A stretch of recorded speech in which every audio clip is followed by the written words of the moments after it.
ஆமென். ஹல்லேலூயா.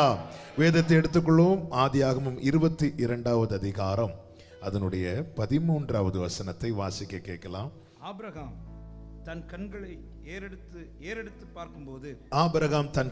ஏறெடுத்து பார்க்கும்போது இதோ பின்னாக புதரிலே தன் கொம்புகள் சிக்கிக் கொண்டிருந்த ஒரு ஆட்டுக்கடாவை கண்டான்.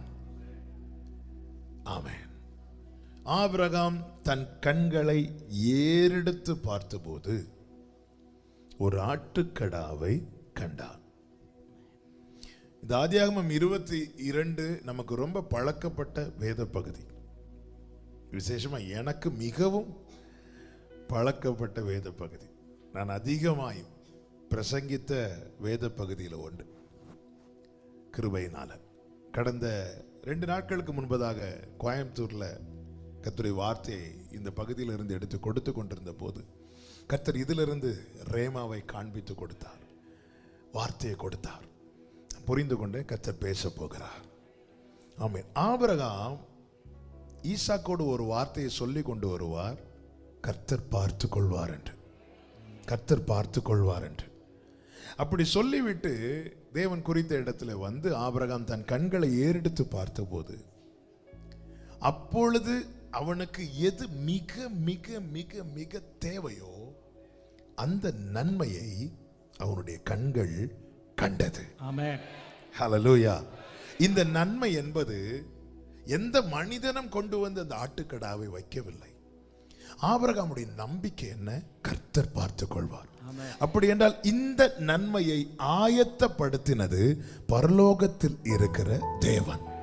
தேவன் ஆயத்தப்படுத்தின நன்மையை ஆபிரகாமின் கண்கள் கண்டது. 1 கொரிந்தியர் 2வது அதிகாரம் அதனுடைய 9வது வசனத்தில் இப்படி சொல்லப்பட்டிருக்கிறது, எழுதி இருக்கிறபடி தேவன் தம்மில் அன்பு கூறுகிறவர்களுக்கு ஆயத்தம் பண்ணினவைகளை கண் காணவில்லை, காது கேட்கவில்லை, அவைகள் மனுஷனுடைய இருதயத்தில் தோன்ற. நல்ல கவனமா கேளுங்க. எழுதி இருக்கிறது ஆயத்தம் பண்ணினவைகளை கண் காணவில்லை. தேவன் ஆயத்தம் பண்ணுகிறவைகள் நம் கண்கள் காணக்கூடாது என்பதற்காக அல்ல.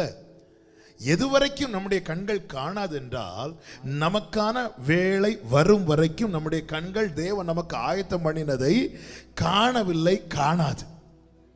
ஏற்ற வேளையில் தேவன் குறித்த வேளையில் அவர் சகலவற்றையும் அதன் காலத்திலே செய்கிறார்.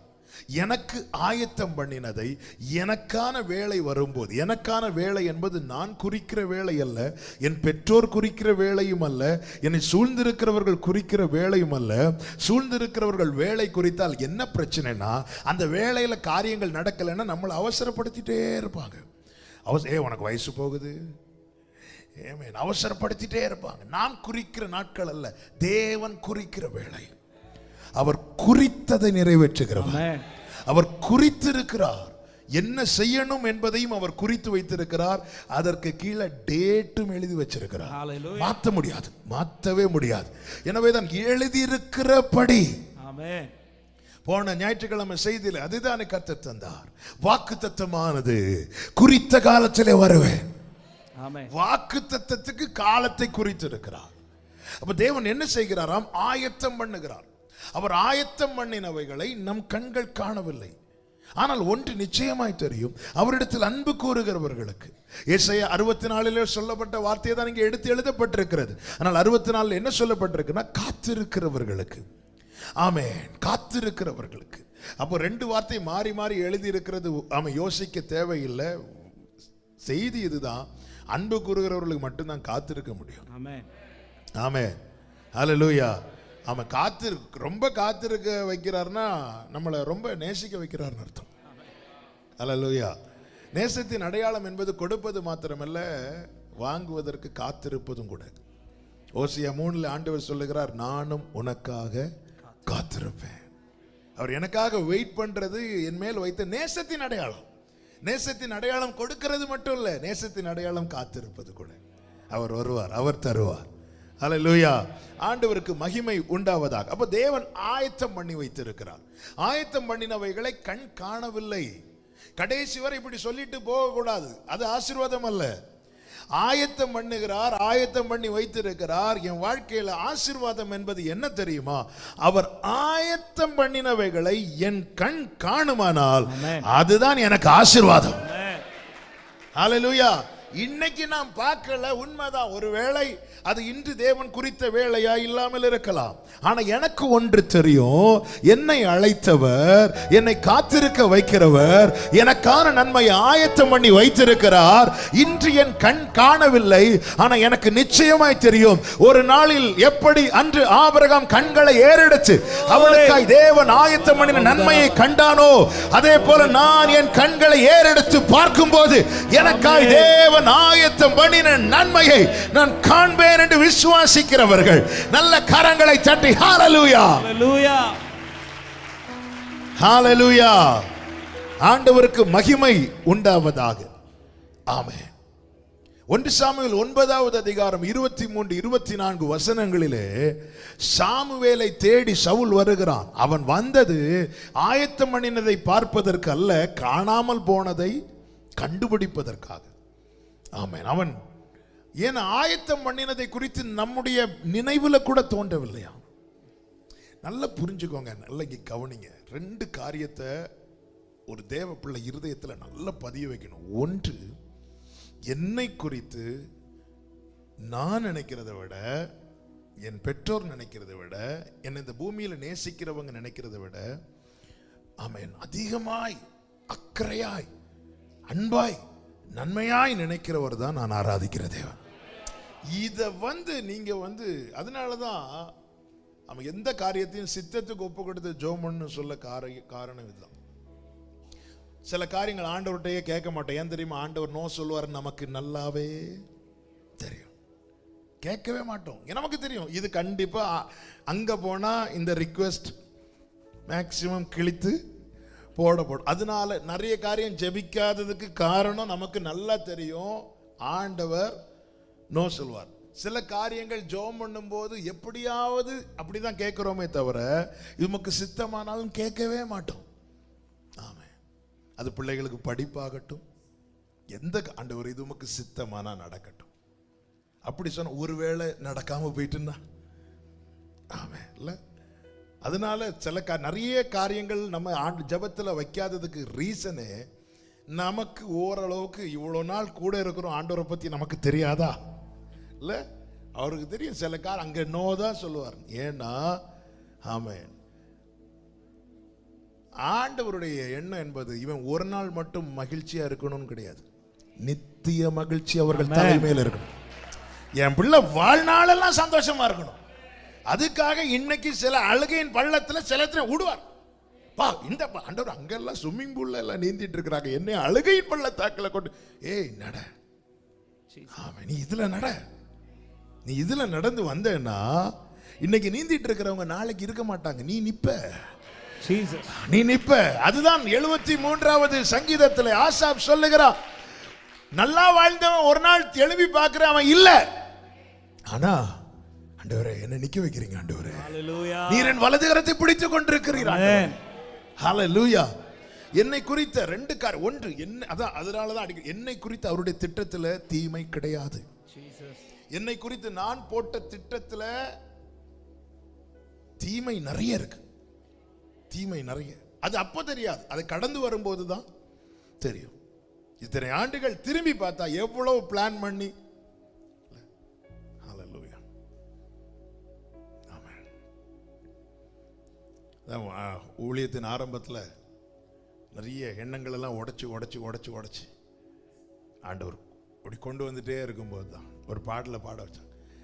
எனில் உண்டான மாற்றம் யாவும் உம்மால் வந்தது, எனில் உண்டான ஏமாற்றங்கள் என்னால் வந்தது, எனில் உண்டான மாற்றம் யாவும் உம்மால் வந்தது, அன்பால் வந்தது, எனில் உண்டான நன்மையாவும் உம்மால் வந்தது, எனில் உண்டான தீமையாவும் என்னால் வந்தது, எனில் உண்டான நன்மையாவும் உம்மால் வந்தது, உம் கிருபையால் வந்தது. ஆமென். ஹல்லேலூயா. ஆண்டவர் என்னை ஏமாற்றினார்னு சிலர் புலம்புவாங்க, ஆனா அது உண்மை கிடையாது. ஆமென். நம்ம கொஞ்சம் யோசித்து பார்த்தா நாம சில காரியத்தை தெரிந்தெடுத்திருப்போம். அதனாலதான் ஏமாற்றம். ஆனா அந்த இடத்துலயும் தேவன் கிருபை தந்து சரி பண்றதுக்கு வாராருன்னா அந்த அன்பை நான் என்ன சொல்றது? ஹல்லேலூயா. அதாவது ஆண்டவருடைய அன்பு வந்து அதனால அதுல வல்லவர்கள் ஆகணும், அதுல எக்ஸ்பர்ட் ஆகணுமா. கிறிஸ்துவின் அந்த அறிவு கெட்டாத அன்பின் நீளம், அகலம், ஆழம், உயரம் அதை அறிந்து கொள்ள வல்லவர்களாகணுமா. ஒரு தேவ பிள்ளை அதுல ஸ்ட்ராங் ஆயிட்டானா அவனை எதையுமே அசைக்காது. அதனாலதான் பவுல் சொல்லுங்க, நான் நிச்சயித்திருக்கிறேன் கிறிஸ்துவின் அன்பை விட்டு என்னை இவைகள் பிரிக்க மாட்டாது என்று. இதை அறியறதுக்கு ஆசைப்படணும். அனுதினமும் அனுதினமும் நம்ம லைஃப வச்சு பார்த்துட்டு, ஆண்டவரே ஆமே இந்த தப்புக்கு இந்த பனிஷ்மெண்ட் கொடுத்திருந்தா இல்ல, ஆமே அதாவது என்ன, உன் கண் உனக்கு இடரலா இருந்துச்சுன்னா கண்ணை பிடிங்கி போடு. நம்ம லைஃபை திரும்பி பார்த்தா நம்ம எல்லா பார்ட்டுமே நமக்கு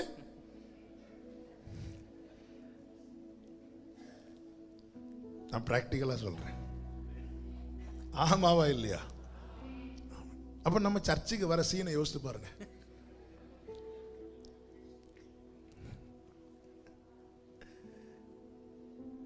ஆனாலும் தூக்கி எறியப்பட்ட என்னை வேண்டும் என்று சொல்லி சேர்த்து கொண்ட நல்ல நேசரே, தூக்கி எறிய வேண்டும் என்று சொல்லி சேர்த்து கொண்ட நல்ல நேசரே, கைகளை உயர்த்தி கண்களை வானத்துக்கு ஏறெடுத்து அப்பாவை பார்த்து, உம் அழகான கண்கள் என்னை கண்டதாலே முடிந்ததென்று நினைத்த நான் உயிர் வாழ்வின். அல்லேலூயா. உம் அழகான கண்கள் கண்டதாலே முடிந்ததென்று நினைத்த நான் உயிர் வாழ்கின்ற. முதல்ல புரிஞ்சுக்கோங்க, என்னை குறித்து அவருடைய திட்டத்தில் தீமை கிடையாது. இரண்டாவது ஒரு காரியத்தை நல்லா புரிந்து கொள்ளணும். என்ன, நான் ஒரு காரியத்தை கேட்டு அவர் தரவில்லை என்றால் நான் கேட்டதை விட பெஸ்டா அவர் ஒன்னு எனக்காக ரெடி பண்ணி வச்சிருக்கிறார். நான் கேட்டு கிடைக்கலன்னா நான் கேட்டதும், அதாவது ஜெபித்து பதில் வந்திருக்கிறது என் வாழ்க்கையில், என் பிரேயருக்கு ஆன்சர் கிடைச்சிருக்கு அப்படி சொல்றவங்க எல்லாம் கை தூக்குங்க. நான் ஜெபம் பண்ணி எனக்கு பதில் வந்திருக்குன்னு சொல்றவங்க, சின்ன காரியமா பெரிய காரியம், எல்லா ஜெபத்துக்கும் நான் சொல்லலை, என்னுடைய ஒரு ஜெபத்துக்காவது என் வாழ்க்கையில் நான் பதிலை பார்த்துருக்கிறேன் அப்படி சொல்றவங்க அப்படி கையை தூக்குங்க. எல்லாம் கையை தூக்குங்க. Okay, right. கர்த்தர் உங்களை ஆசீர்வதிப்பார். ஆமாம், எல்லா ஜெபத்துக்கும் பதில் சொல்லலை. அப்போ ஒரு காரியம் நல்லா எதுக்கு கை தூக்க சொன்னேன்னா, அப்போ ஒரு காரியம் கன்ஃபார்ம் ஆயிட்டு அவர் என் ஜெபத்தையும் கேட்பார். போதுமா? அவ்வளோதான். அவர் என் ஜெபத்தையும் கேட்பார். ஓகே, அப்போ நான் கேட்டு வாங்கியிருக்கிறேன், அவர்கிட்ட நிறைய வாங்கியிருக்கிறேன். ஆனால் சில காரியம் கேட்டு அவர் எனக்கு தராததுக்கு காரணம், ஆமாம், அவர் அதை விட பெஸ்டா ஒன்று வச்சிருக்கிறார்.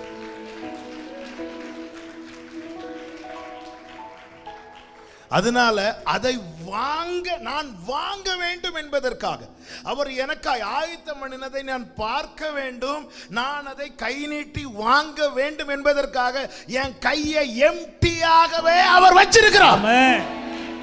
ஹல்லேலூயா, ஹல்லேலூயா. ஆண்டவர் தரத வாங்கணுங்கிறதுக்காக பேதுரு போட்டை எம்டியாகவே வச்சிருந்தார். glory glory. என்னை வெறுமையாய் வைத்திருக்கிற தேவனுக்கு ஸ்தோத்திரம் சொல்லுங்க. ஹல்லேலூயா, ஹல்லேலூயா. என்னை வெறுமையாய் வைத்திருக்கிற தேவனுக்கு ஸ்தோத்திரம். என்னை வெறுமையாய் வைத்திருக்கிற தேவனுக்கு ஸ்தோத்திரம். எத்தனை பேர் தேவனை மகிமைப்படுத்துகிறீர்கள்? எத்தனை பேர் சொல்லுங்க என் கூட கர்த்தர் பேசுகிறார்? என் வெறுமையை வைத்திருக்கிற தேவனுக்கு ஸ்தோத்திரம். அவர் ஆயத்தம் பண்ணினதை, அவர் ஏற்படுத்தினதை நாம் வாங்கணுங்கிறதுக்காக என் கையை வெறுமையா வச்சிருக்கிறார். வேற ஏதாவது இருந்தா நான் கை நீட்ட மாட்டேன் அவர்கிட்ட. ஹalleluya, ஹalleluya, ஹalleluya. அருமையான ஒரு பாட்டு ஆராதனையில பாடணும். ரீகன் அண்ணனுடைய சாங். நான் நம்புவேன் நம்புவேன் உம்மை மட்டுமே என் வாழ்வின் நம்பிக்கையே நீர்தான். ஓ நான் நம்புவேன். லேமா முரோஷி மமரஹாட்டர ஏமமா கரபலரி ஆட்டனரபௌரி. ஹalleluya, ஹalleluya. அவர் ஆயத்தம் பண்ணி வைத்திருக்கிறார், ஆயத்தம் பண்ணி வைத்திருக்கிறார். அவர் தருவார். அவர் ஆயத்தம் பண்ணினதை நம்முடைய கண்கள் பார்க்கணும். ஆமென், ஹalleluya. அப்ப அதை நோக்கி தான் நம்முடைய பயணம் இருக்கணும். ஆயத்தம் பண்ணினதை பார்க்கணும்னா செய்ய வேண்டிய சில காரியங்கள் இந்த 22வது அதிகாரத்திலிருந்து சொல்லி நான் ஜெபிக்க விரும்புகிறேன். முதலாவது, சத்தம் கேட்கிற அனுபவம் நம்முடைய வாழ்க்கையில தேவை. 22:1 வாசியுங்கள். இந்த காரியங்கள் நடந்த பின்பு தேவன் ஆபிரகாமை சோதித்தார். எப்படி எனில், அவர் அவனை நோக்கி ஆபிரகாமே என்றார். அவன் இதோ அடியேன் என்றார். சத்தம் கேட்கிற அனுபவம். கர்த்தர் ஆபிரகாமோடு பேசுகிறார். கர்த்தர் அடுத்த கேள்வி, நான் முதல் கேள்விக்கு பதில் தந்தாச்சு, ஏன் ஜெபத்தை கேட்பாராங்கிறதுக்கு பதில் கிடைச்சிட்டு. இப்ப அடுத்த கேள்வி, கர்த்தர் என்னோடு பேசுவாரா? கர்த்தர் யாரோடு பேசல சொல்லுங்க? எல்லார்ட்டையும் பேசினார். என்னை ரொம்ப ஒரு நாள் தியானிக்கும் போது ஆண்டவர் எனக்கு காண்பித்து என்னை பலப்படுத்தின வார்த்தை, பெரிய தீர்க்கதரிசி யோனாட்ட பேசினார். அவனை விழுங்கும்படி கர்த்தர் ஒரு மீனுக்கு கட்டளையிட்டாராம். அப்ப இப்ப யார்கிட்ட பேசுறார்? மீன்கிட்ட பேசுறார். அடுத்து ஒரு ஆமணக்கு செடியை வளர விடுகிறார். அந்த செடியை அழிக்கும்படிக்கு கர்த்தர் ஒரு பூச்சிக்கு, இப்ப யார்கிட்ட பேசுறார்? பூச்சிட்ட பேசுறார். பூச்சிட்ட பேசுறார், பிள்ளைகிட்ட பேச மாட்டாரா? ஹalleluya. அவர் தீர்க்கதரிசிட்ட தான் இல்ல, சாமுவேல் என்னும் பிள்ளைகிட்ட பேசுறார். ஹalleluya. அவர் பேசுறார், ஆனா நம்ம கேட்கணும். சத்தம் கேட்கிற அனுபவம் நம்முடைய வாழ்க்கையில தேவை. அப்படி இருந்தால் மாத்திரமே அவர் குறித்த பாதையிலே பயணிக்க முடியும். அவர் எனக்காக நன்மையை எனக்கான இடத்துல ஆயத்தம் பண்ணும்போது நான் அதை நோக்கி பயணிக்கவில்லை என்றால் கடைசி வரை என்னுடைய சாட்சி எதுவா இருக்கும்னா, கர்த்தர் ஆயத்தம் பண்ணினதை என் கண்கள் காணவில்லை. இப்போ ஆபிரகாமின் சாட்சி எதுவா இருக்கிறது என்றால், ஆயத்தம் பண்ணினதை கண்கள் கண்டது. கழுதையை தேடி சவுல் வருகிறான் சாமுவேல் இடத்தில் வந்த போது, அந்த வசனம் வாசிக்கல நினைக்கிறேன், வாசிக்கல இல்ல, 1 சாமுவேல் 9வது அதிகாரம், ஆமென், அதனுடைய 24வது வசனத்தில் சாமுவேல் இப்படி ஒரு வார்த்தை சொல்லுகிறார். அப்பொழுது சமையற்காரன் ஒரு முன்னந்தொடையையும் அதனோடு இருந்ததையும் எடுத்துக்கொண்டு வந்து அதை சவுலுக்கு முன்பாக வைத்தான். அப்பொழுது சாமுவேல், இதோ இது உனக்கென்று வைக்கப்பட்டது,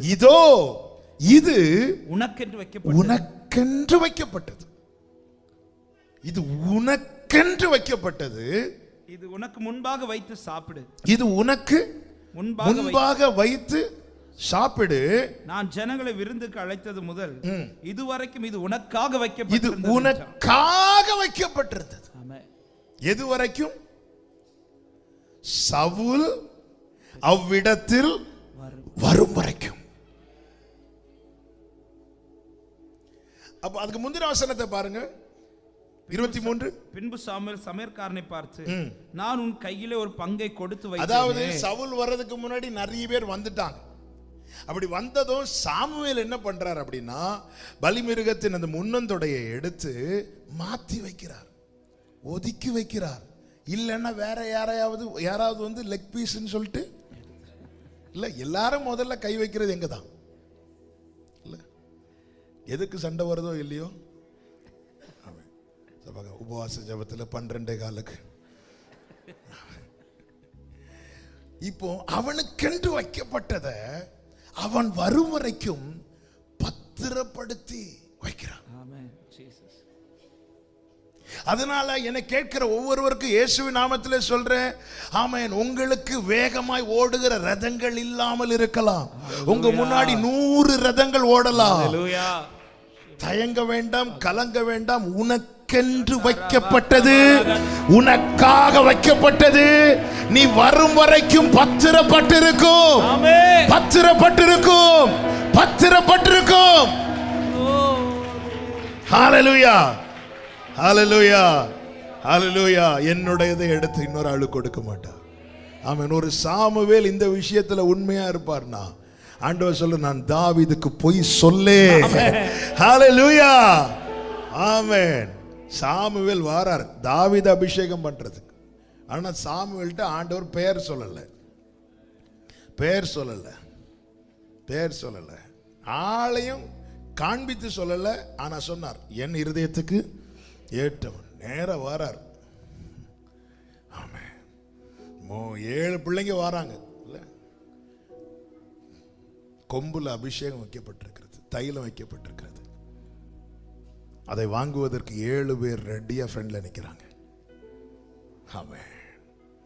இந்த தைலம் தாவீது உனக்கென்று வைக்கப்பட்டது.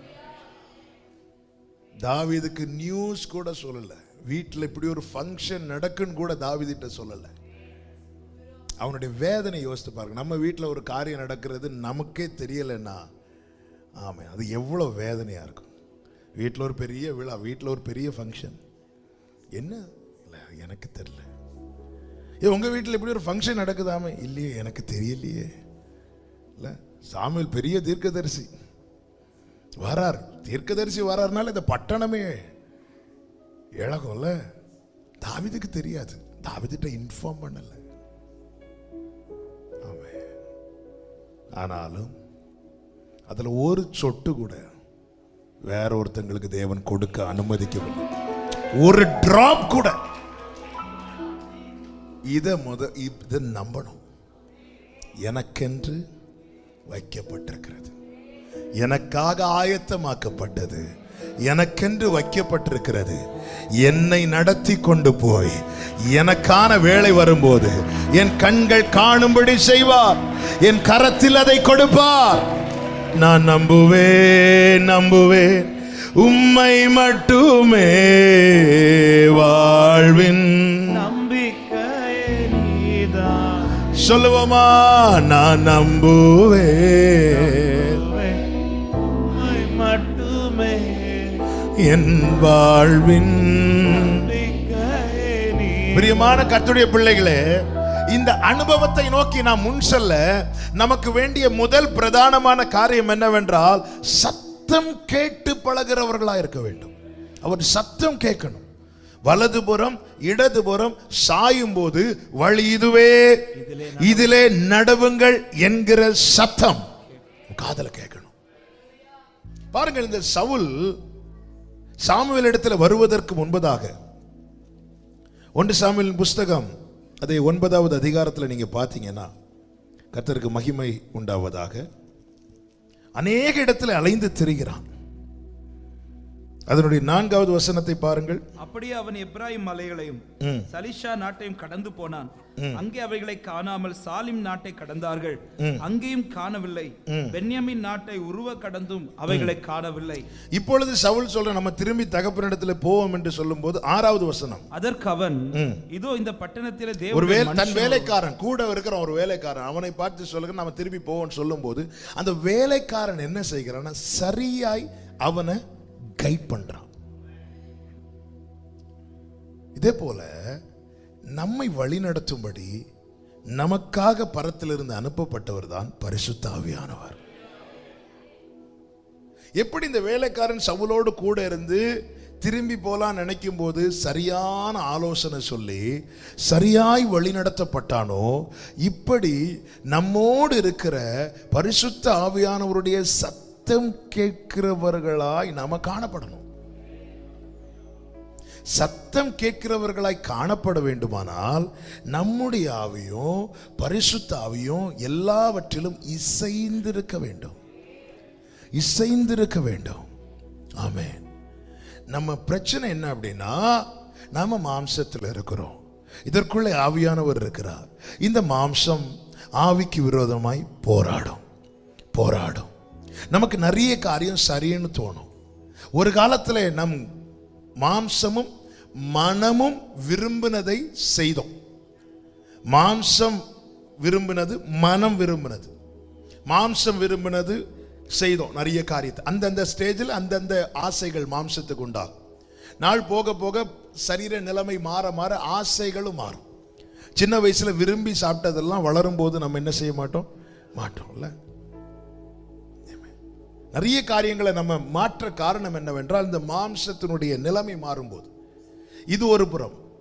இன்னொரு புறம் மனம் நிறைய காரியம் நமக்கு சரின்னு சொல்லும். இப்படி நாம செஞ்சிட்டு இருந்தோம், நாமவே டிசைட் பண்ணோம், நாமவே டிசிஷன் எடுத்தோம், நாமவே தீர்மானித்தோம், ஓகே இது இப்படி செஞ்சா கரெக்டா இருக்கும். ஆனா ஹோலி ஸ்பிரிட் பரிசுத்த ஆவியானவர் வந்ததுக்கு அப்புறம் நம்ம அவருடைய ஆலோசனை கேட்கணும். தேவ சமூகத்தில் அமர்ந்து இப்படி ஒரு எண்ணம் இருக்குது ஆண்டவரே, நான் போகலாமா போகக்கூடாதா, இப்படி அவரோடு ஏதோ ஒரு காரியத்துக்கு அல்ல. திடீர்னு ஃபோன் பண்ணாலும் லைன் கிடைக்காது, எப்பவும் கான்டாக்ட்ல இருக்கணும்.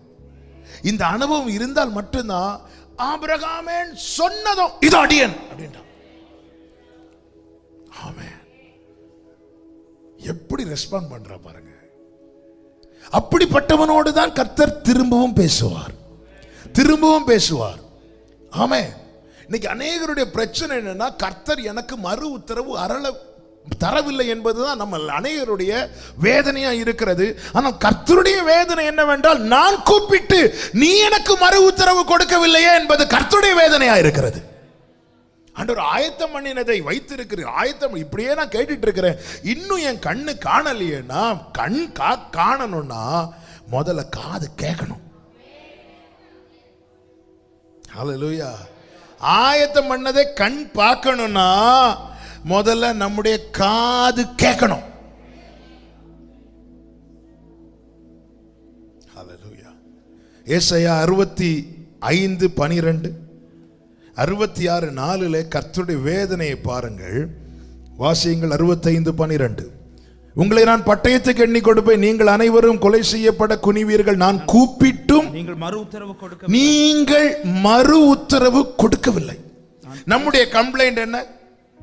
நான் ஜெபம் பண்ணேன், கர்த்தர் எனக்கு பதில் தரல. பரலோக கம்ப்ளைண்ட் என்ன? முதல்ல பரலோக கம்ப்ளைண்ட சரி பண்ணுவோம், அப்புறம் நம்முடைய கம்ப்ளைண்ட் அதுலயே ஆட்டோமேட்டிக்கா சரியாயிரும்.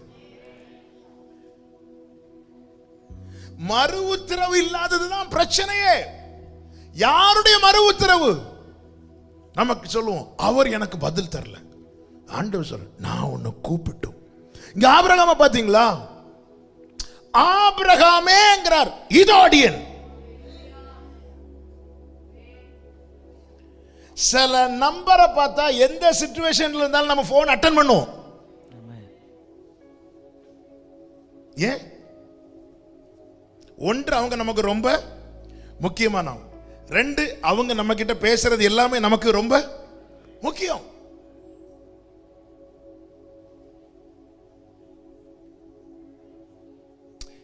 எந்த சிச்சுவேஷன்ல இருந்தாலும் சில நம்பரை பார்த்து நம்ம இமிடியேட்டா அட்டெண்ட் பண்ண ரீசன் என்ன? ஒன்று, அவங்க நமக்கு ரொம்ப ரொம்ப முக்கியமானவங்க. ரெண்டு, அவங்க நம்ம கிட்ட பேசுறது எல்லாமே நமக்கு ரொம்ப முக்கியம். அவங்க சும்மா பேச மாட்டாங்க. எங்க அப்பா நைட்டு தூங்குறதுக்கே லேட் ஆகும். அப்போதான் படுத்துருக்குறாங்க. திடீர்னு நைட்டு ஒரு 11:45 12 மணி அந்த டைமில் ஒருத்தங்க ஃபோன் பண்ணுறாங்க. நைட்டு 11 மணிக்கு மேலே ஃபோன் வந்தாலே ஏதோ எமர்ஜென்சின்னு சொல்லிட்டு அப்பா பெட்லேருந்து அப்படி எழும்பி ஃபோன் அட்டன் பண்ணுறாங்க. ஹலோ பாஸ்டர் தூங்கிட்டீங்களா? சொல்லுங்கள். இல்லை பாஸ்டர், குட் நைட் சொல்ல கூப்பிட்டேன்.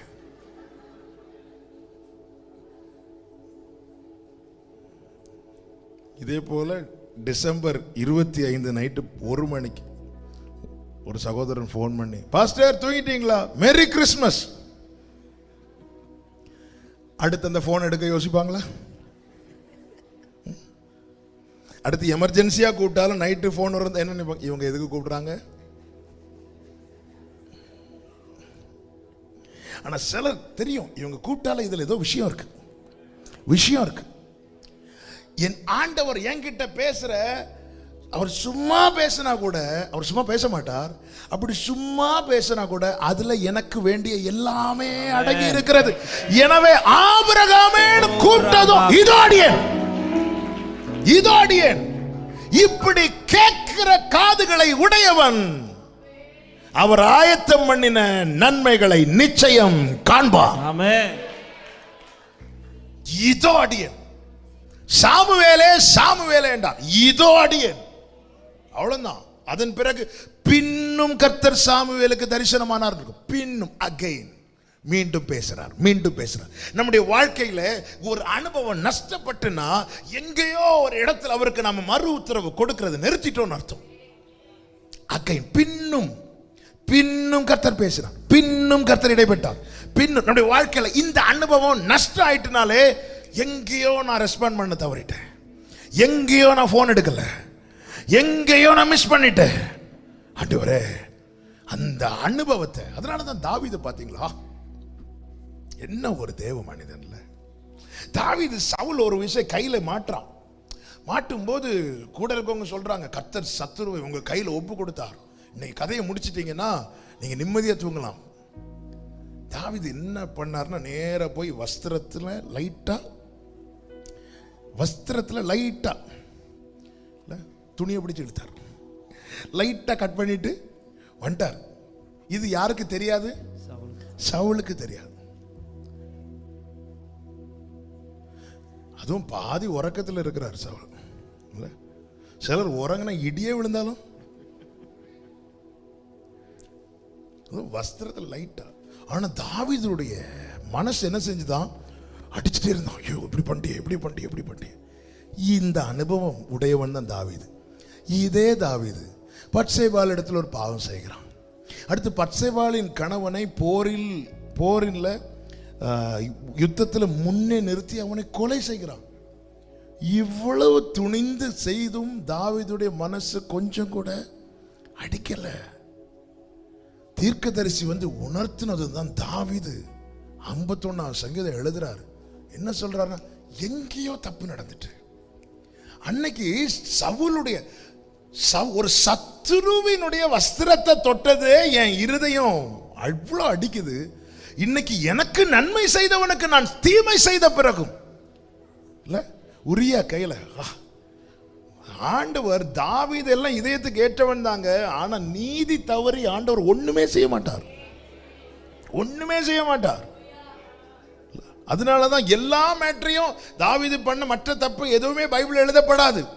ஆனா ஒரே ஒரு விஷயம் மட்டும் திரும்ப வரும், அந்த உரியா சங்கதி ஒன்றை தவிர. அந்த உரியா சங்கதி ஒன்றை தவிர ஆண்டவரே தயவு செய்து அந்த உரியா சங்கதி, அந்த உரியா பேரை மறக்க கூடாது. ஆமென். அல்லேலூயா. நான் சொல்றேன், உரியாக்காக அழுறதுக்கு யாரும் இருக்க மாட்டாங்க, ஆனா அவர் மறக்க மாட்டார். இல்ல, தாவீதுக்காக அழுறதுக்கு ஒரு தேசம் இருக்கும், இந்த உரியாக்காக யாருங்க அழுவா? ஆனா கர்த்தர் கணக்கு கேட்பார். உனக்காக இந்த பூமியில அழுறதுக்கு கூட யாரும் நினைச்சு கலங்காத, பரலோகத்தில் ஒரு நீதி உள்ள தகப்பன் இருக்கிறார். ஆமென். எப்படி இருக்கும் பாருங்க, உரியா கையிலேயே அந்த லெட்டரை கொடுத்து யோவாப்ட கொண்டு கொடுன்னு. ஆமென். அவன் இவ்வளவு உத்தமன் பாத்தீங்களா? நாம இருந்த போற வழியில அந்த லெட்டரை படிச்சு பார்த்துட்டு ரைட், ஆஹா அப்படியா, அங்க வச்சே திருத்தி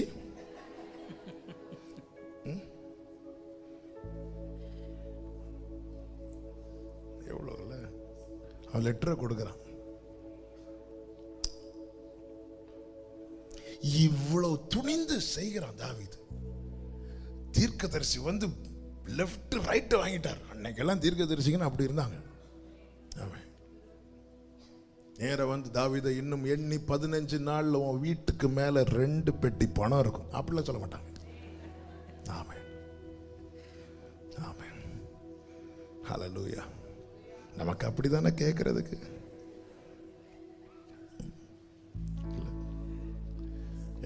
உங்க பர்ஸை திறந்து பாருங்க. உடனே நம்ம திறந்து வச்சுட்டு சோதரம் சொல்றோம், பக்கத்தில் இருக்க எடுத்து பாக்கெட்டில் வச்சுட்டு இந்த பைபிளுக்கு எந்த காரியம் இருந்தாலும் சரி. அதான் பவுல் கலாத்தியருக்கு எழுதும்போது சொல்றாரு, நாங்கள் ஒரு கர்த்தர் எங்கள் மூலம் ஒரு சுவிசேஷம் கொடுத்துட்டார், எழுதி கொடுக்கப்பட்டிருக்கிறது. இனி நாளைக்கு ஒரு தூதனே இறங்கி வந்து இதுல இல்லாததை சொன்னாலோ செய்தாலோ நம்ப கூடாது. இந்த வார்த்தைக்கு மாறானதை நம்ம நம்புறோம்னா நம்ம இயேசுவை தவிர்த்து வேற ஏதோ நம்புறோம்னு அர்த்தம். காரணம் இதுதான் வார்த்தை, இவர்தான் கிறிஸ்து. இது ஆவியானவர் எழுதி கொடுத்தது. ஹல்லேலூயா, ஆமென், ஆமென். இப்ப தாவீதுக்கு எங்கேயோ தப்பு நடந்துட்டு அவன் நேர போய் என் ராஜ்யத்தை எடுத்துறாதீங்கன்னு கேட்கல, உங்க பரிசுத்த ஆவி என்னை விட்டு எடுத்துறாதீங்க. அன்னைக்கு சத்துருவின் வஸ்திரத்தை அறுத்ததை என்னால தாங்க முடியல, இன்னைக்கு இவ்வளவு துணிந்து செய்து நான் சுகமா இருக்கிறேனே.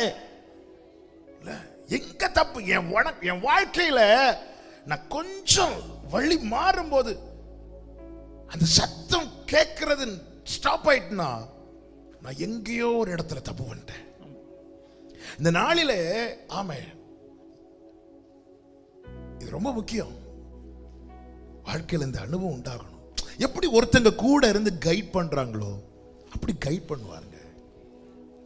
எப்பொழுது தெரியும்னா நம்ம லைஃப்ல திரும்பி பார்க்கும் போது தெரியும், ஒருத்தங்க அழகா நமக்கு சொல்லி தந்து நடத்துறது போல அப்படி இருக்குங்க. சோ ஆவியானவர் நம்முடைய ஆவியுடனே கூட சாட்சி கொடுக்கிறாரா? நம்முடைய ஆவியுடனே கூட ஆமா, அவரை நமக்குள்ள இருந்து யோசிக்க விடணும். ஆமே, ஆவியானவருக்கு ஒரு ரூபம் கிடையாது. வார்த்தையானவர் மாம்சமாகி வெளிப்பட்டார். அவர் தான் யாரு? கிறிஸ்து. அவர் மாம்சமாகி வெளிப்பட்டார். ஆவியானவர் மாம்சமாகி வெளிப்படவில்லை. அவர் என்ன செய்கிறார்? நம்மை ஆலயமாய் தெரிந்து கொண்டு நமக்குள்ள இருந்து அவர் வெளிப்பட விரும்புகிறார். அப்ப அவர் பார்க்க என் கண்களை பயன்படுத்த விரும்புகிறார். அவர் பேச என் வாயை பயன்படுத்த விரும்புகிறார். அவர் செயல்பட என் கைகளை பயன்படுத்த விரும்புகிறார். அவரை யோசிக்க விடணும் நமக்குள்ள. அவர் எல்லாவற்றையும் தேவனின் ஆழங்களை அறிந்தவர். ஆழங்களை அறிந்தவர், ஆழத்தில். அதனாலதான் பைபிள் சொல்லுது, 1 கொரிந்தியர் 2:9 வாசித்தோம்ல, 2:9 ஒரு விஷயம் கூட வாசியுங்கள். எழுதியிருக்கிறபடி தேவன் தம்மில் அன்பு கூறுகிறவர்களுக்கு ஆயத்தம் பண்ணினவைகளை கண் காணவில்லை, காது கேட்கவும் இல்லை, அவைகள் மனுஷனுடைய இருதயத்தில் தோன்றவும் இல்லை. இனி 10வது வசனம். நமக்கோ தேவன் அவைகளை தமது ஆவியினாலே வெளிப்படுத்தினார். அந்த ஆவியானவர் எல்லாவற்றையும் தேவனுடைய ஆழங்களையும் ஆராய்ந்து. நமக்குள்ளே ஆவியானவருக்கு நம்ம இடம் கொடுக்க நமக்குள்ள என்ன நம்பிக்கை இருக்கும் தெரியுமா? சர்ப்ரைஸ் இருக்கு, ஒரு சர்ப்ரைஸ் இருக்கு. ஹல்லேலூயா, இருக்குது. அவர்கிட்ட ஒரு கிஃப்ட் இருக்குது. ஆமென், ஆமென். ஆவியானவர் வெளிப்படுத்துவார். அப்ப இந்த அனுபவம், இதை நோக்கி நாம செல்ல சத்தம் கேட்கணும். நம்முடைய வாழ்க்கையில சத்தம் பாருங்கள். ஆபிரகாமோடு கர்த்தர் பேசுகிறார். 22:2 வாசிங்க. அப்பொழுது அவர், உன் புத்திரனும் உன் ஏகசுதனும் உன் நேசகுமாரனுமாகிய ஈசாக்கை நீ இப்பொழுது அழைத்துக் கொண்டு மோரியா தேசத்துக்கு போய் அங்கே நான் உனக்கு குறிக்கும் மலைகள் ஒன்றின் மேல். பார்த்தீர்களானால் தெரியும், கர்த்தர் முதல்ல என்ன செய்கிறாருன்னா அவனை வழி நடத்துகிறார். அவர் குறித்த பாதை, அவர் நியமித்த பாதை, அதற்கு நேராய் அவனை நடத்துகிறார். இதுக்கு தான் சத்தம் தேவை. கர்த்தருடைய வசனம் அவர் நம்முடைய கால்களுக்கு தீபமும் பாதைக்கு வெளிச்சமா இருக்கிறது. இன்னைக்கு நம்முடைய காதுகள் எதை கேட்க விரும்புகிறது என்றால், வாக்குத்தத்தங்களை கேட்க விரும்புகிறது அன்றி ஆலோசனைகளை கேட்க விரும்புவதில்லை. ஆனால் சத்தியம் என்னவென்றால், ஆலோசனைக்கு செவி கொடுக்கிறவன் மாத்திரமே வாக்குத்தத்தங்களை காண்கிறவனாய் இருக்கிறான். வாக்குத்தத்தத்தை கேட்டுட்டோம், என்ன கேட்டுட்டோம்? தேவன் தம்மில் அன்பு கூறுகிறவர்களுக்கு ஆயத்தம் பண்ணினவைகளை கண் காணோ. அப்போ சூப்பர் ஆயத்தம். ஓகே, அடுத்து ஆபிரகாமே நான் உனக்கு குறிக்கும் ஆண்டவர், அது வேண்டாம், அது வேண்டாம். எங்களுக்கு அந்த 5 நிமிஷம் மெடிடேஷன் மட்டும் போதும். இன்னைக்கு என்ன இன்னைக்கு என்ன வாக்குத்தத்த வசனம் எடுத்து பார்க்கிறது, ஆமென், பைபிளை மூடுறது, அப்புறம் அடுத்து மீட்டிங் முடியும் போது யாராவது தட்டணும். ஆமாம். எப்படி இருந்தது இன்னைக்கு செய்தி? ரொம்ப அப்படி பார்க்கறது, வசனத்தை பார்க்கறது, ஓகே ஓகே இதுதானே, இந்த வசனம் தெரியும். எந்த காதுகள் ஆலோசனைகளுக்கு அதிகம் செவி கொடுக்கிறதோ அவர்களுடைய கண்களை வாக்குத்தத்தத்தை காணும். ஆமென். ஆபிரகாமே, நான் உனக்கு குறிக்கும், நீ மோரியா தேசத்துக்கு போய் நான் உனக்கு குறிக்கும் மலைகள் ஒன்றின் மேல் அவனை தகன பலியாக பலியிடு. அப்ப தேவன் ரூட் சொல்லி கொடுக்கிறார். நான் உனக்கு போதித்து நீ நடக்க வேண்டிய வழியை உனக்கு காட்டுவேன். உன்மேல் என் கண் வைத்து உனக்கு ஆலோசனை சொல்லுவேன். பிரயோஜனமாய் இருக்கிறவைகளை போதித்து உன்னை நடத்த வேண்டிய வழியிலே உன்னை நடத்துகிற உன் தேவனாகிய கர்த்தர் நானே என்று கர்த்தர் சொல்லுகிறார். பிரயோஜனமாய் இருக்கிறவைகளை, ஆலோசனை இல்லாத வாக்குத்தத்தம் வேதத்தில் இல்லை. ஆமென். ஆமென். கர்த்தர் ஆயத்தம் பண்ணினதை ஆபிரகாம்கிட்ட சொல்லல, வைச்சிருக்கிறார். ஆபிரகாமுடைய எதிர்பார்ப்பு என்ன? ஈசாக்கின் எதிர்பார்ப்பு என்ன? அப்பா, பலிக்கான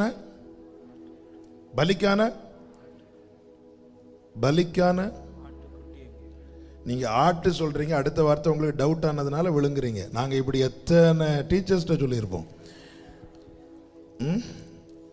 ஆட்டுக்கடாவா ஆட்டுக்குட்டியான டவுட். அதனால ஆட்டு நாங்க எத்தனை கிளாஸ் தாண்டி வந்திருக்கிறோம். ஆமாம். பலிக்கான ஆட்டுக்குட்டி எங்க? ஈசாக்கு கேட்டது என்ன? ஆட்டுக்குட்டி. கர்த்தர் கொடுத்தது என்ன? ஆட்டுக்கடா. கேட்டது பெருசா, கொடுத்தது பெருசா? பேசாம ஸ்தோத்திரம் பண்ணிட்டு இருந்திருங்க. கேட்டது கிடைக்கலன்னு சொல்லிட்டு ஃபீல் பண்ணக்கூடாது. அவர் பெருசா வச்சிருக்கிறார். அவர் பெருசா வச்சிட்டு இருக்கும் போது எனக்கு ஒரு ஆட்டுக்குட்டி, ஆண்டவர் பெருசா வச்சிருக்கிறார். ஹல்லேலூயா. நான் ஏன் கேட்டது தரலன்னு தெரியுதா? கேட்டது தந்திருந்தா அந்த சின்னதை ரெண்டு என் கையில வச்சிட்டு இருப்பேன். அவர் பெருசு தரும்போது வாங்குறதுக்கு என் கை ஃப்ரீயா இல்ல. என்ன ஃப்ரீயாக்குறது, என்ன பிஸியாக்குறதுக்காக. ஆமென். எத்தனை பேர் ஆமென் சொல்றீங்க? ஆமென். ஆண்டவர் உங்களை ஃப்ரீயாக்குறதே உங்களை பிஸியாக்குறதுக்காக. ஹல்லேலூயா. ஆமென். எங்க அம்மா இருக்கிறாங்க, அதனால சொல்லவும் வழி இல்லை. இந்த ஊழி ஆரம்பத்துல எல்லாம் எனக்கு ஊழியான என்ன, சண்டே வர்ஷிப் நடத்தணும், சாட்டர்டே வர்ஷிப் நடத்தணும், மற்ற நாள்லாம் ஃப்ரீயா இருந்தேன். நைட்டு தான் நமக்கு ஓடும், ஜபமோ பாட்டோ இதெல்லாம் நைட்டு தான் ஓடும். அப்போ நான் மியூசிக்கும் பண்ணுவேன். அதனால பகல் மேக்சிமம் எனக்கு என்ன தேவைன்னா தூக்கம். சாப்பிட்டுட்டு தூங்குவேன். அம்மா சொல்லும், சும்மா சும்மா சாப்பிட்டுட்டு தூங்காது. இது அப்போ. இப்போ என்னன்னா, கொஞ்சம் தூங்க கூடாதா? நைட்டும் முழிச்சிருக்கு, காலையிலயும் முழிச்சிருக்கு, கொஞ்சம் தூங்க கூடாதா? அன்னைக்கு என்ன ஃப்ரீ ஆக்குனது, இன்னைக்கு என்ன பிஸி ஆக்குறது.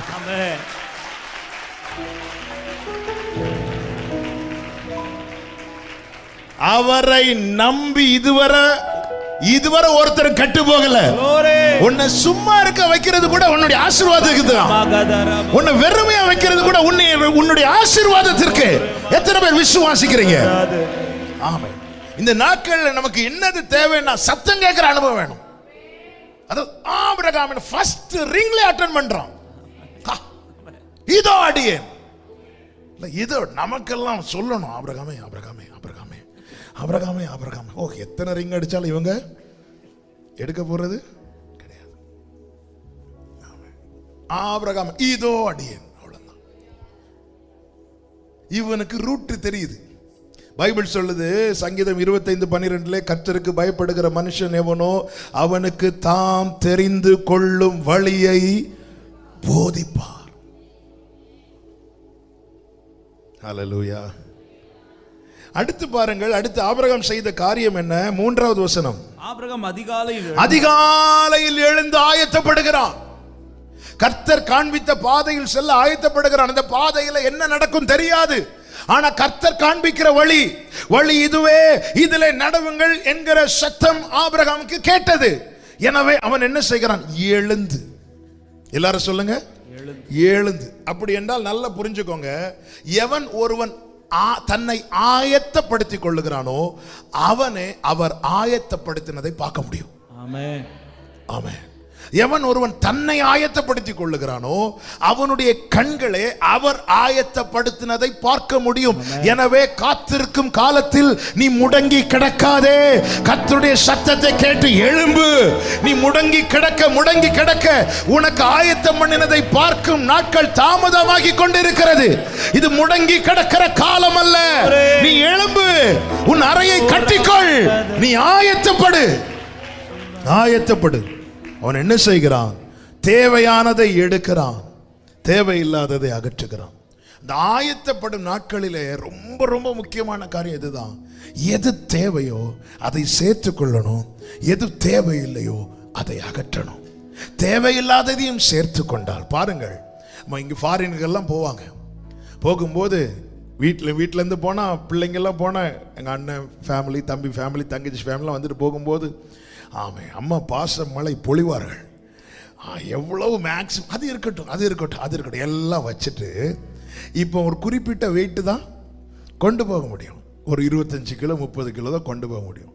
ஸோ வெயிட் பார்க்கும்போது இது 40-45 கிலோ இருக்கும். அடுத்து என்ன செய்வாங்க? ஓகே, அப்போ எவ்வளோ தான் கொண்டு போகணும்? 30. அப்போ இனி என்ன செய்யணும்? கொஞ்சம் வெயிட்டை குறைக்கணும். வெயிட்டை குறைக்கிறதுக்கு என்ன செய்யணும்? இதில் எது ரொம்ப முக்கியமோ, எது ரொம்ப அவசியமோ அதை வச்சுட்டு இது இல்லைன்னாலும் பரவாயில்லைங்கிறத மாற்ற வெயிட்டு குறையும், பிரயாணம் இனிதாய் அமையும்.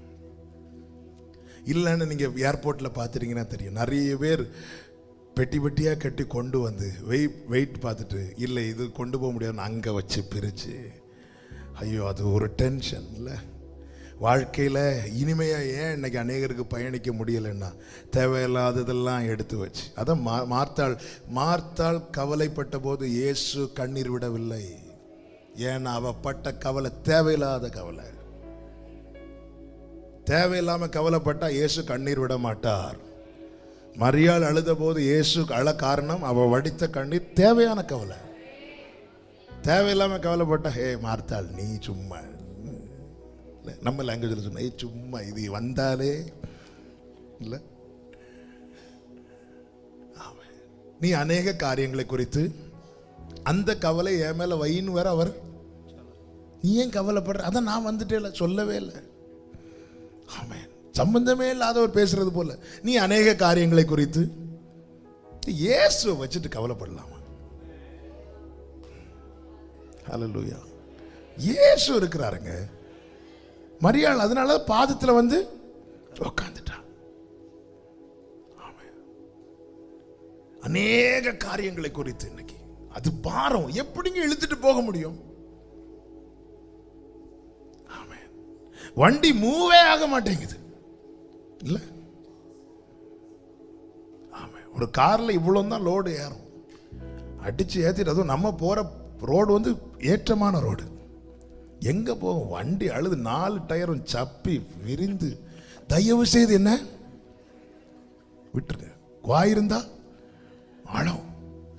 இப்படி ஆயத்தம் படுத்துறதுங்கிறது இது என் வாழ்க்கை பயணத்துக்கு தேவையில்லைன்னா அதை நான் சேர்ப்பேன், ஆனால் அது பாரமாக என் வாழ்க்கையில் ஆட் ஆகும்.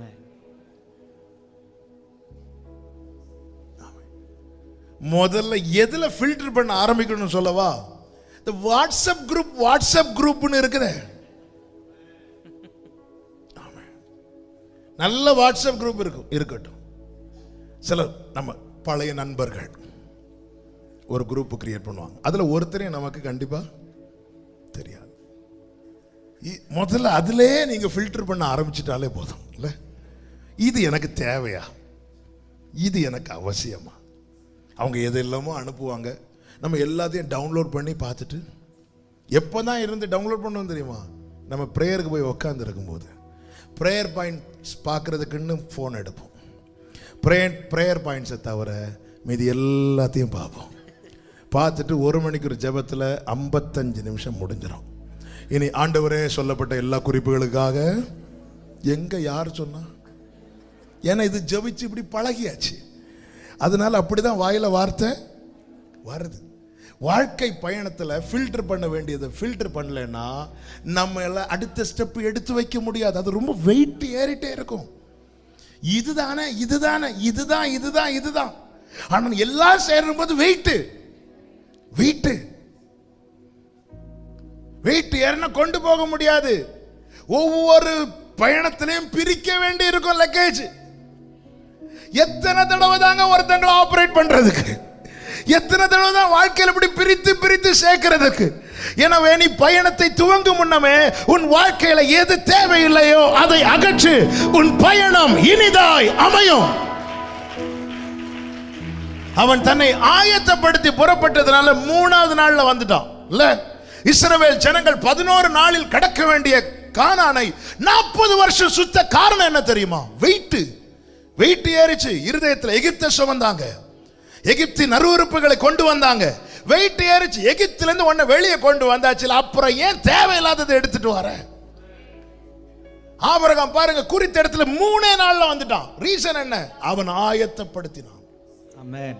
ஆயத்தப்படுத்தினான். எல்லாத்தையும் எல்லாத்தையும் எல்லாத்தையும் ஏற்றுக்கொள்கிறவன் அவன் சுத்திட்டு தான் இருப்பான். ஏன்னா வெயிட் அவனை போக விடாது. ஏற்றமான பகுதியில் அவனை ஏற விடாது, தாழ்வான பகுதியில் அவனை உருட்டி போட்டு விடும். அப்போ ரெண்டுமே அவனுக்கு பாதிப்பு தான். அப்போ ஒவ்வொரு ஸ்டெப்ல லக்கேஜை பிரிக்கணும், மாற்றணும்.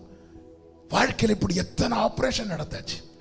ரீசன் ஆண்டவர் அவங்களெல்லாம் அழகாக தான் நடத்துறீங்க ஆண்டவர். என்னதான் ஒவ்வொரு இடத்துலையும் கொண்டு வந்து அவங்களுக்கெல்லாம் நீங்க கவுன்சிலிங்கோட விட்டுறீங்க, எனக்கு ஆபரேஷன் இல்லாமலே விட மாட்டேங்கிறீங்களா ஆண்டவரே? நான் உங்களை பார்க்க வந்தாலே பிடிச்சி ஆபரேஷன் தியேட்டருக்குள்ளதான் நீங்க கொண்டு போறீங்க. இது என்ன ஆண்டவரே நியாயம்? ரீசன் அதுதான், தேவையில்லாம நிறைய. அதனால ஆபிரகாம் எழுந்து ஆயத்தப்பட்டு என்ன தேவையோ எடுத்துக்கொண்டு போனான். சத்தம் கேட்கணும், ஆயத்தப்படணும். 3வது பாருங்கள், அதே 3வது வசனத்தை ஒரு விஷயம் கூட. ஆபிரகாம் அதிகாலையில் எழுந்து தன் கழுதையின் மேல் சேணம் கட்டி தன் வேலைக்காரர்கள் 2 பேரையும் தன் குமாரன் ஈசாக்கையும் கூட்டிக் கொண்டு தகன பலிக்கு கட்டைகளையும் பிளந்து கொண்டு தேவன் தனக்கு குறித்த இடத்திற்கு புறப்பட்டு போனான். நல்ல கவனமா கேளுங்க. ஆபிரகாம் எங்க போறான் கேட்ட ஆபிரகாமுடைய பதில் ஒண்ணுதான், தேவன் எனக்கு குறித்த இடத்துக்கு நான் போறேன். ஆமென். நம்முடைய பதில் இதுவா இருக்கணும். அங்க என்ன இருக்கும் தெரியாது, அங்க என்னவா இவன் வாழ்க்கை முடிய போகுது தெரியாது. எனக்கு ஒண்ணு தெரியும், நான் நடக்கும்படி எனக்கு பாதையை போட்டார், நான் போறேன். நிச்சயம் இருக்கணும். எங்க போறேன்? எங்கேயோ என்ன இங்க எங்கேயோ வர சொன்னாங்களே. ஒரு வாக்குத்தத்த பிள்ளை, தேவன் ஆயத்தம் பண்ணின நன்மையை காண விரும்புகிற கண்களை உடையவர்கள். ஆமா, நீ எங்க போயிட்டு இருக்கிற? தேவன் எனக்கு குறித்த இடத்துக்கு போறேன். அங்க ஒண்ணு வேலை கிடைக்குமா தெரியாது, அங்க ஒண்ணு வாழ்க்கை கிடைக்குமா தெரியாது. வாழ்க்கை கிடைக்கும். ஏன்னா அவரை நம்பி வந்துட்டோம்ல. அங்க உனக்கு இது இருக்குதா அது இருக்குதா, அங்க தண்ணி வசதி இருக்கு, எனக்கு அது தெரியாது. அப்போ அங்க உனக்கு என்ன இருக்கிறது? தேவன் ஆயத்தம் பண்ணின நன்மை இருக்கிறது. ஹல்லேலூயா, ஹல்லேலூயா. தேவன் ஆயத்தம் பண்ணின நன்மை இருக்கிறது. நீங்க எங்க இவ்வளவு தூரம் போறீங்க? தேவன் எனக்கு குறித்த இடத்துக்கு நான் போறேன். ஒரு நிச்சயம் இருக்கணும். தேவன் எனக்கு குறித்த இடத்துக்கு போறேன். 3 நாள் டிராவல் பண்ணி போறோம். எங்க ஆண்டவருக்கு பலிதானங்க செலுத்தணும். வீட்டு பக்கத்தில் இந்த வயசான தாத்தா இல்ல, ஈசாக்கு குறையாம ஒரு 20 வயசு இருக்கும். அப்ப ஆபிரகாமுக்கு 120 வயசு. இவரை போட்டு இப்படி அழைக்கிறாரு. ஆமென். ஆபிரகாம் காரணம் காட்டி இருந்திருப்பான், ஆனால் ஆயத்தம் பண்ணினதை பார்த்திருக்க மாட்டான். அவன் சத்தத்துக்கு செவி சாய்க்கிறவன். ஆமென். சில நேரத்தில் சத்தத்துக்கு செவி கொடுக்கிறதுனால கொஞ்சம் ஸ்ட்ரகிள் பண்ணது போல இருக்கும். ஆனா புரிந்து கொள்ளுங்க, யார் கேட்டாலும் சொல்லுங்க, கர்த்தருடைய வார்த்தையின்படி நடக்கிறவர்கள் தைரியமா சொல்லணும், தேவன் எனக்கு குறித்த இடத்துக்கு நான் போறேன். பைபிள் சொல்லுது, அவன் புறப்படுகிறான். அது மாத்திரமல்ல, ஆன் த வேல அவன் ஒன்று செய்கிறான். என்ன செய்யறான் தெரியுமா? விசுவாசத்தை அறிக்கை செய்கிறான். ஆமென். டி மேஜர் கூட. ஹல்லேலூயா. ஈசாக்கு கேட்கிறான், அப்பா பலிக்கான ஆட்டுக்குட்டிங்க, யெகோவாயிரே எல்லாம் பார்த்து கொள்வார், தேவையை நிறைவாக்குவார். பாடுங்க. கண்ணீரை தூரத்தில் எடுத்து வைத்து ஏற்றதாய் பலன் தருவார். கரங்களை உயர்த்தி அந்நாளை கழிப்பாய் மாற்றி மேமலோரோ சந்தனரபாஹட்டரவலையும் மாற்றி. நல்லா புரிஞ்சுக்கோங்க, ஆபிரகாம் இந்த ஆட்டுக்கடாவை பார்க்கவே இல்லை. கர்த்தர் பாதையை சொன்னாரே தவிர இப்படி ஒரு ஆட்டுக்கடா இருக்கும் என்று அவன் காதுகளில் கேட்க பண்ணவும் இல்லை. அவனுடைய நினைவில் அது தோன்றவே இல்லை. அப்படி கொஞ்சம் தோண்டி இருந்தா கூட பிள்ளைகிட்ட ஒருவேளை இருக்கலாம் இல்ல, கன்ஃபார்மா ஆபிரகாம் தெரிஞ்சிட்டு ஈசாக்கு தான். ஆனாலும் அவன் சொல்றான் கர்த்தர் பார்த்து. அதை நீங்க கொஞ்சம் யோசி. ஈசாக்கு கேட்கிறான், ஆட்டுக்குட்டி எங்க? ஆபிரகாம் ஈசாக்கு அப்படி பார்த்துட்டு கர்த்தர் பார்த்து கொள்வார். உங்க பிள்ளைய பார்த்துட்டு இந்த வேர்டை சொல்லுங்க. உங்க பிள்ளைய பார்த்துட்டு சொல்லுங்க, கர்த்தர் பார்த்து கொள்வார்ப்பா. யெகோவா ஈரே, யெகோவா ஈரே. ஓலா ஹண்டர பாபா பாபா லரமா ஏமா மலர ஹண்டர லரடரா ஏ பலரோ சத்தனர் ஹண்டரே. ஆமென். உங்க பிள்ளைய கைக்குள்ள வச்சுட்டு பார்த்துட்டு, ஏன்னா இருவரும் கூடி போனார்கள். அப்படிதான் இருக்கு, ரெண்டு பேரும் கூடி போனார்கள், அப்படி சேர்ந்து போயிட்டு இருக்கிறாங்க. அப்போ ஈசா கேட்கிறப்பா, ஆட்டுக்குட்டி எங்க?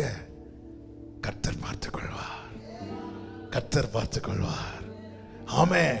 இந்த விசுவாசத்தை சொல்லுங்க. நீங்க சொல்ல சொல்ல சொல்ல நாம எல்லா பகுதிகளையும் பிள்ளைங்க வாழ்க்கையில பார்க்க முடியுமான்னு கேட்டா தெரியாது, ஆனால் அந்தரங்கத்தை அவர் பார்ப்பார். ஆமென். ஆரம்பத்துல இருந்து உங்க பிள்ளைகளை நிறுத்தி சொல்லுங்க, யெகோவா ஈரே. அப்ப நீங்க பார்த்துக்கோங்க, நீங்க பார்த்துக்கோங்க, கர்த்தர் பார்த்துக் கொள்வார். ஈசாக்கின் மேல ஒரு கீறல் கூட விழாதபடி பார்த்து கொண்ட கர்த்தர் உங்கள் பிள்ளைகளை பார்த்து கொள்வாராக.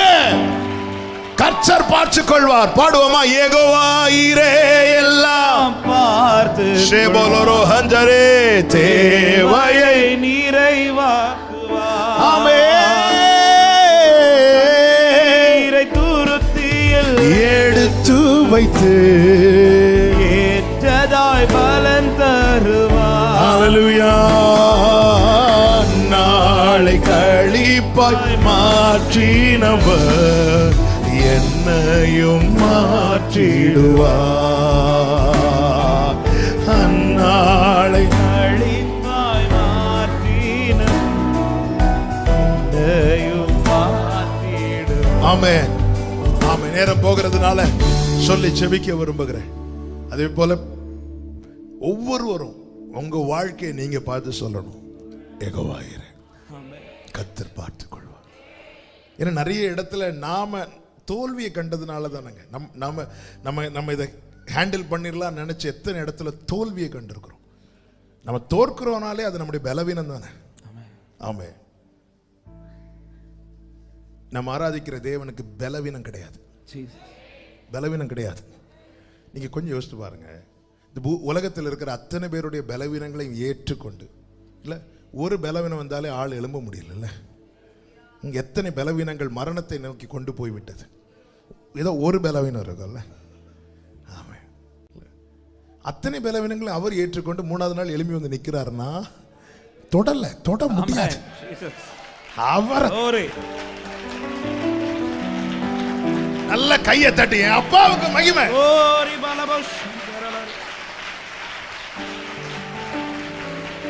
ஹல்லேலூயா, ஹல்லேலூயா, ஆமென், ஆமென். அதனால அவர்கிட்ட கொடுங்க. என்னிடம் உள்ளதையே உம்மிடம் ஒப்படைத்தே, அந்நாள் வரையிலுமே என்னை காத்திட வல்லவரே. என்னிடம் உள்ளதையே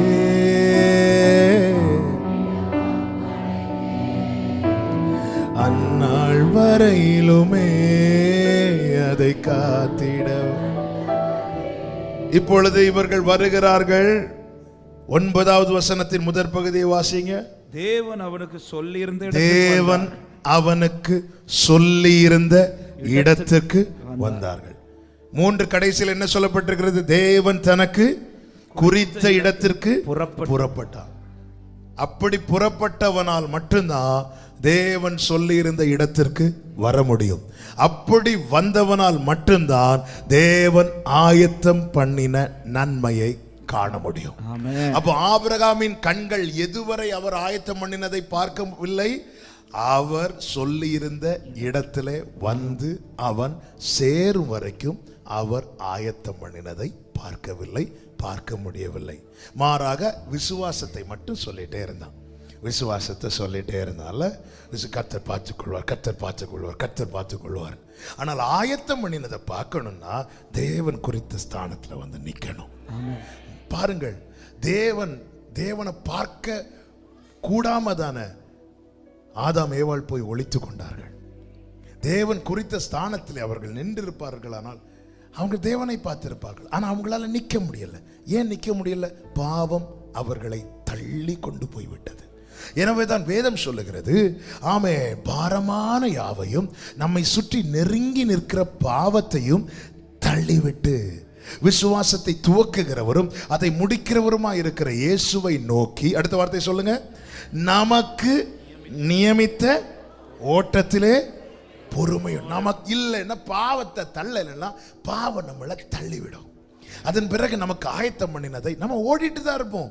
வாழ்க்கை ஃபுல்லாக அந்த வசனத்தை சொல்லிட்டே இருப்போம். ஆயத்தம் பண்ணதை ஒரு கண்ணும் ஒரு கண்ணும் ஒரு கண்ணும் ஒரு கண்ணும் கடைசியில் முடிக்கும் போது ஒரு கண்ணும். எனக்கு குறித்த ஸ்தானத்தில் நான் நிற்கிறது வரைக்கும் என் கண் காணல. நான் வந்து நின்று என் கண்களை ஏறெடுத்து பார்ப்பேன். கர்த்தர் எனக்கு ஆயத்தம் பண்ணினதை காண்பேன். ஆமென், ஹல்லேலூயா. ஆண்டவரை நேசியுங்கள். நமக்கான நன்மையை ஆயத்தம் பண்ணி வைத்திருக்கிறார். அவர் பாருங்க, ஆட்டுக்குட்டியை கேட்கிறான், ஆட்டுக்கடாவை கொடுக்கிறார். எவ்வளவு பெஸ்ட் வைத்திருக்கிறார் தெரியுமா? நல்லா புரிஞ்சுக்கோங்க. அவர் ஆயத்தம் பண்ணினதை விட நான் கேட்டது பெஸ்டா இருந்திருக்கோம்னா, ஆமென், ஹல்லேலூயா. அவர் ஆயத்தம் பண்ணினதை விட நான் கேட்டது பெஸ்டா இருந்திருக்கோம்னா, அவர் எனக்கு தரது மாத்திரமல்ல, என்னை தூக்கிட்டே போய் இருந்திருப்பார். பா, என்ன ஞானம் இல்லை. சாலமோன் கேட்டது என்ன? ஞானம். கர்த்தர் கொடுத்தது என்ன? ஞானத்தையும் ஐஸ்வர்யத்தையும். அப்ப கர்த்தர் ஆயத்தம் பண்ணினதுல ஒரு பார்ட்டு தான் கேட்டான். ஃபுல்லா கேட்க முடியல, தெரியல நமக்கு. எனக்கு போய் தாவீது நினைச்சிருப்பாராங்க, நான் அடுத்த ராஜான்னு தாவீது நினைச்சிருப்பாரு. இல்ல பிரதர், நீங்க நினைச்சிருக்கீங்களா அடுத்த சிஎம் நீங்க தான்? இல்ல நீங்க யார்? அட்லீஸ்ட் ஒரு கவுன்சிலர். நம்ம எல்லாம் யோசித்தது கூட, நம்ம எல்லாம் என்ன ஜெபம் பண்ணுவோம்? நம்ம எல்லாம் என்ன ஜெபம் பண்ணுவோம்? வெளியே சொல்லவே.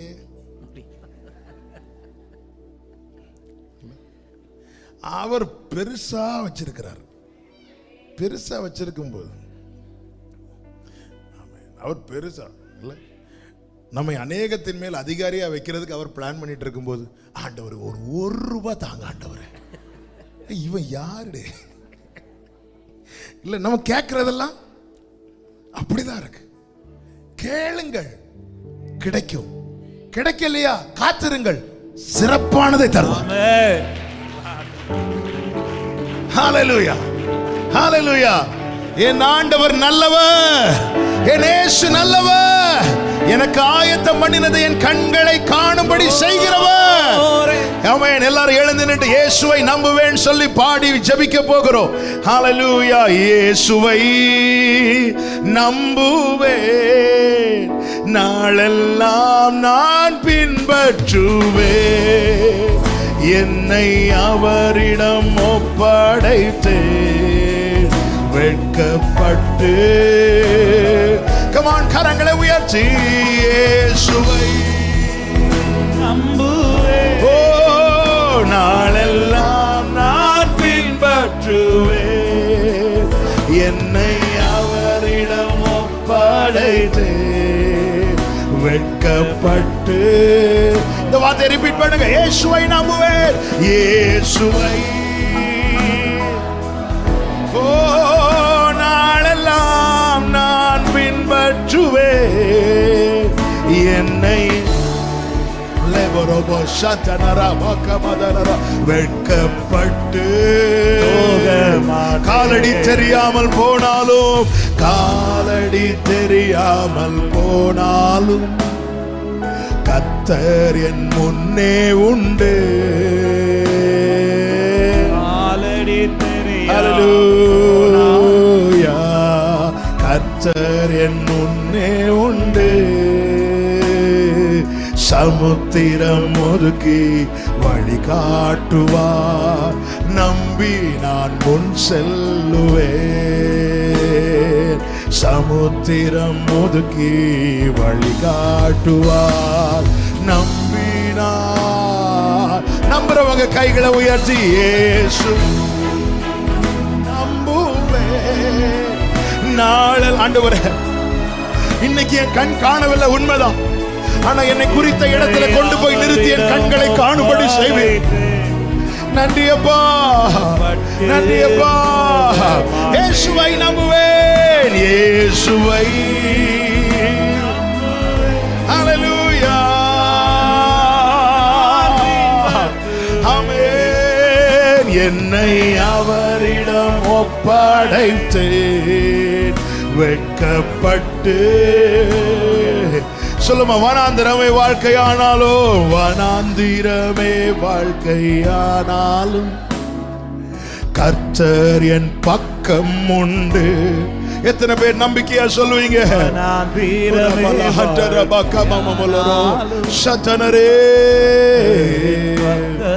சொல்லுங்க, வேண்டியதை அவர் பார்த்து கொள்வார், வேண்டியதை அவர் பார்த்து கொள்வார், நம்பி நான் முன் செல்லுவேன். குறித்த இடத்துல கொண்டு போய் நிக்கிறது வரைக்கும், நிறுத்துறது வரைக்கும் உன் கண்ணு பார்க்கல, ஆனா நிறுத்தி உன்னை பார்க்க வைப்பார், கண்களை ஏறெடுத்து பார்க்க வைப்பார். இயேசு நாளெல்லாம் நான் பின்பற்றுவேன், என்னை அவரிடம் ஒப்படைத்தேன், வெட்கப்பட்டு. இயேசுவை நம்புவேன், இயேசுவை நம்புவேன், நாளெல்லாம் நான் பின்பற்றுவேன், என்னை அவரிடம் ஒப்படைத்தேன், வெட்கப்பட்டு. அப்படியே நன்றியோடு கரங்களை அசைத்து ஹல்லேலூயா பாடுவோம். எல்லா மகிமையும், எல்லா கனமும், எல்லா துதியும், எல்லா ஸ்தோத்திரங்களும் எங்களை நேர்வழியாய் நடத்துகிற எங்கள் ஆட்டுக்குட்டியானவரா, எங்கள் ஆண்டவராகிய இயேசு கிறிஸ்துவுக்கே ஹல்லேலூயா,